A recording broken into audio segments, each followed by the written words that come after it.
Christopher Reeve's life as an activist is equally diverse, working for organizations including Save the Children and Amnesty International. His latest movie, Noise is Off, is now playing around the country, and we're pleased to have him here. Welcome. Thank you. Nice to have you. Really is. Tell me about this movie, because I mean, it came from the stage, and there seems to be, how difficult is it to adapt from the stage? I mean, I look at something like Frankie and Johnny, which did not do well at the box office. On the other hand, Driving Miss Daisy did very well. You know, is that particularly difficult, and especially if it's a farce? Well, I think you just hit it right there. It all depends on the material. If you take something like Driving Miss Daisy, you know, the original idea was to cast Eddie Murphy as the chauffeur. I didn't know that. So you might have had Driving Miss Daisy either go through the roof, or I think... it would have been a very different movie than it was with Morgan Freeman. The play would have been bent out of shape. What was great about Driving Miss Daisy is they took the story and just filmed it with a reverence or a respect for the material. And I think in something like Frankie and Johnny, it's hard to believe that Michelle Pfeiffer, even on a bad day, is the kind of woman that the play says she is. So those are just casting. Then, now in farce, though, the difficulty with farce is that farce depends on seeing a lot of things happen at once. And the danger of worrying, you know, are actors going to pull it off? In other words, is the person going to come through the door just in time to not get hit with a plate of sardines, etc.? And as you sit there watching these people go through this kind of Rube Goldberg contraption here, you get caught up in that excitement. So the danger of this film would be that you wouldn't get that on screen. And I think Peter Bogdanovich, who is a master of farce, having done What's Up, Doc, which is one of the classics, was very ingenious, and he's done the best possible translation that could have been done by the ingenuity of his camera work, and when he comes in close and when he stays back, and by shooting long takes without a cut, so you get that energy and that tension.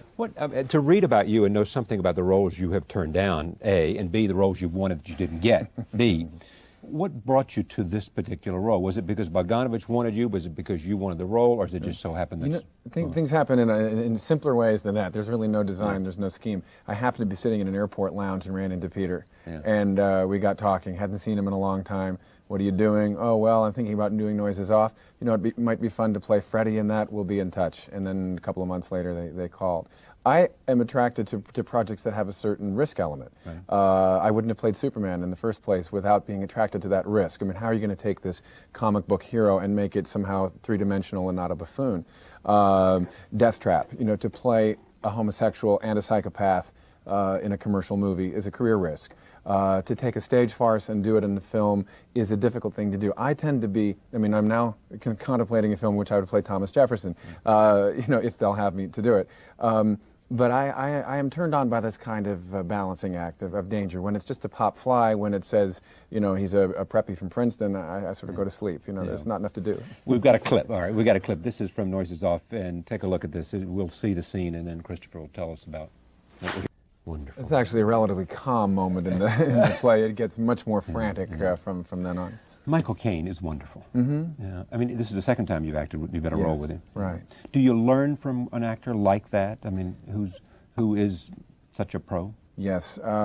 Michael Caine said an interesting thing one time. He said, "It's not important to be a film star, but you can find great satisfaction in being a good film actor." And he certainly is that, because he has the ability to ignore the camera completely, and yet to not make his work too important. So you don't see the artifice. It just happens, and somehow he always looks the same, but you always believe him in the part. It's quite a mystery. I was at the video store one day, and I picked up this thing on acting, Caine, and it's terrific. And it gives you much more of an understanding of what an actor's life is about and what the craft of acting is about. And therefore, when you go to the theater or when you go watch a movie, you just see it in a different way, having listened to Caine talk about the craft. He took a group of theater actors who had not done any movie work and said, all right, now, let's adjust what you're doing for the movies. And he taught them. They took that book, actually. It was from a seminar he did with actors in England. And he's one of those actors who has the kind of grace. Anthony Hopkins is the same way, who makes it seem as though they're not trying. It's like, oh, it's just, you know, it's like... Is this about English training, you think? No, I don't. I think it's about a certain kind of looseness and charisma and kind of just ease, but they're actually working just as hard as anybody else. It's sort of like swans, that on the surface they're swimming like that, and underneath the little feet are going. You don't see the technique. Whereas American actors are like the satyr, you know, Freddie, there's like, why am I carrying these things? What's my motivation? You know, we get awfully intense about it sometimes. Well, then you identify more with this sort of... Yes. well, this is Frayn's affectionate send-up of actors and their insecurity and their need to know why are they doing things. And the truth is, it's basically because the next person's got to come on stage, and they need to get rid of you so the next guy can come on. When looking at your career path, you immediately hit it when you came out of college here to New York. Early roles in the theater, then soap opera, and then there seems to be a period in which it kind of slowed down a little bit. Was that right or not? No, it sort of picked up pace quite a lot. In fact, so you've never had a down period at all? Well, I mean, you've had instant success and no real down period. You know better than I do. So. It depends on how we define down.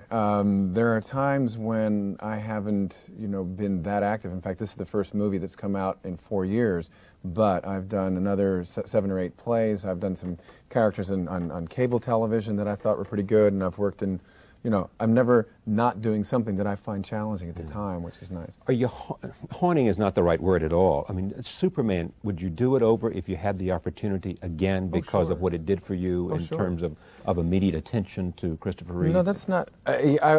Yes and no. Yes, but not for those reasons. Right. See, sure, I'd do it over again because it was a wonderful part. Right. And it left a legacy, and it created a whole kind of screen entertainment. It took those kinds of characters who used to be played by bad actors in black and white B movies and moved them into the forefront. So now you get Dustin Hoffman as Hook, Michelle Pfeiffer as Catwoman, Jack Nicholson in Batman. Jack Nicholson, really good actors who have no intention Warren of Beatty becoming... and Dick Tracy. Right, they do it for fun, but the Superman led the way in 1977. It was the first time it had been done.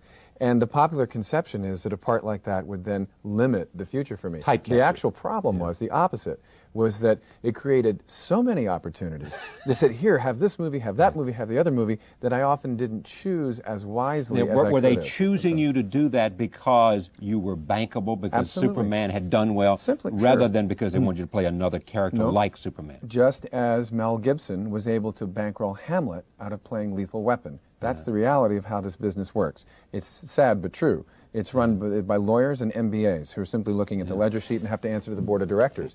And so the actor, if you're smart, you learn, now how do I play this against each other so that I do, the old saying is one for them and one for me. So I do Lethal Weapon, and then I do Hamlet. Or I'll do Superman, and then hopefully Thomas Jefferson. What was, so Thomas Jefferson is your Hamlet in it's a role. It's a role that I did a film with Merchant Ivory. Their film Howard's End is out at the moment. I did a film. I was really. They did Room with a View and another. I was in The Bostonians with Vanessa Redgrave and Jessica Tandy, and was the first big commercial success that they had. And we're having discussions. It hasn't happened yet. I hope it will happen, about playing Thomas Jefferson in a film about his 5 years in Paris and his affair with Sally Hemings. This, to me, again, it's dangerous. It's original. It's exciting. It hasn't been done. Would require a lot of research. All things that really get me going. But you see, if I had never played that part that allowed you to hear of me, that process wouldn't have happened. So now the challenges are there just for me to take. When you look at those parts you didn't take, are you sorry you didn't take Body Heat? Yeah, there's some parts I didn't take. I was just dumb, there's so many choices there. The script didn't look good. You weren't sure about Lawrence Kasdan as a embarrassed director. to say it now. This is we have to be fair here. This is 1981, and Larry Kasdan had not directed a movie. He was only and in a those screenwriter. days, the idea of a writer directing a film was considered very, very not done. Just as people in television do not do movies. Now, everybody in the movie does, just the conventional wisdom, the status changes. But at that time, I thought, well, the advice from my agents at the time was try to only work with that list of top directors, Sidney Lumet, George Roy Hill, etc., the Sidney Pollack. And for this unknown to come in, and this, who knew that it was going to work? Who knew that it was Larry Kasdan? And it gave William Hurt a career. Yes. Yeah. And what about the Bonfire of the Vanities? You wanted that but didn't get it? Or they didn't want me. They didn't want me. And I took... Because you weren't bankable in their judgment, or because you weren't right for the role? I think mostly because I wasn't bankable. I hadn't had a hit in a couple of years. Superman 4 had sort of gone down the drain, deservedly so, I must say. You didn't like the sequels, obviously, as much as the first two. No, 1 and 2 are for the time capsule. 3 is a little marginal, and 4 is we sort of sweep it under the carpet. And you did that for Jefferson, Superman 4. In a roundabout way, I suppose you could say that.